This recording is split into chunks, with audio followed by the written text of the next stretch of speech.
friends, I'm Lindy and today we're going to be talking about a 3-year update to my DIY pegboard display video.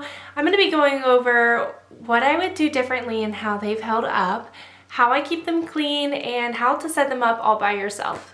So let's jump into it.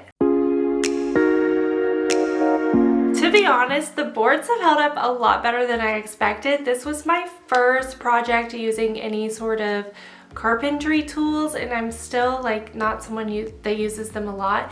So I kind of expected that there would be a lot of mistakes that I would have to fix as the years went on, but I haven't had to replace anything on the boards. I've used them most months, March through December, at least 2 or 3 times a month, and that's including set up and tear down every single time because I usually only use them for one-day events. So everything's held up really well. That being said, there is one thing that I would leave out that I included before, and that is the dowel pins. I put these dowel pins on the top of the bottom piece of the main board where it splits to help hold the top part of the board in place when I was setting them up. I thought this would make it easier to line them up, but to be honest, they broke off within a few weeks of me making them, and I never replaced them, and I totally haven't needed them. So I would just leave those out altogether if I were to remake them. And the second thing I would do differently is I would put a clear stain on the feet of the board, if not the whole thing. As you know, doing outdoor markets, the weather doesn't always cooperate, and sometimes if it's raining, the water can pool up depending on your spot around the feet. The first time that happened to me, I didn't realize that they weren't drying out in my shed that I kept them in at the time, and ended up growing some mold on the feet. And I was able to clean this off with no problems and no actual damage to the wood, but it did cause some discoloration. So if I were to start over, I would definitely seal the feet at the minimum. As far as maintaining the boards, I'm really thankful. They've been really easy and I haven't had to do too much. I clean them once a year at the end of the season. I keep them in my garage now, and I kept them in my shed before I moved. And it's just been really simple.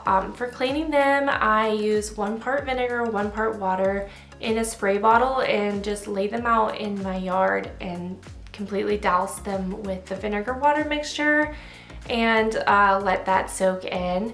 If you need to, you can take a scrub brush and kind of scrub it in if you have some problem areas.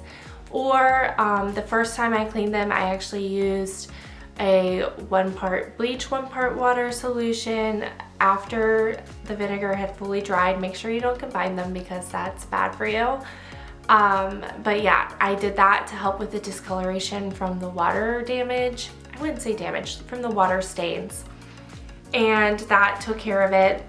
The second time I cleaned them, I didn't do that, but I did sand them down where wood had splintered from the past 3 years of use. So other than that, I've done nothing, honestly. I just pop them in my trunk, go to the market, set them up, tear them down, and put them back in the garage. So that's been really easy. And the last thing you guys said you wanted to know was how I set them up by myself. And to be honest, I do usually set them up by myself. I don't usually have a helper going to a market with me. At least I didn't in the past. So I definitely think that anybody can do this. I will say the 3/4 of an inch boards that I chose are pretty heavy. So if you're concerned about the weight, maybe do a 1/2 inch plywood board for your boards and feet instead of the 3/4 inch. However, I have really loved the 3/4 inch because I live in a fairly windy area and I've never had any concerns with them wobbling or blowing over. So I personally recommend sticking with that, but it's just something to consider. Regardless, I usually start by taking the bottom piece where the feet connect, flipping it upside down, and then putting the feet in. I'll insert a clip over this video.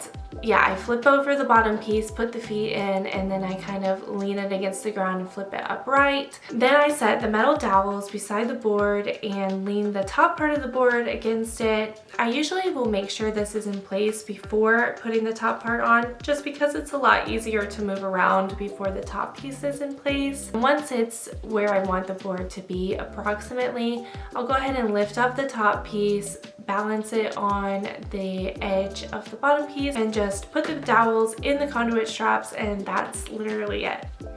Thanks for watching this video, and if you haven't seen the original tutorial, I'll link that below. If I missed anything that you wanted to know about the pegboards, please make sure to leave a comment, and also if you could like the video, that would be super helpful. If you like other DIY content or small business content, make sure to give me a subscribe because I am going to try to be posting more this year. Thanks, guys.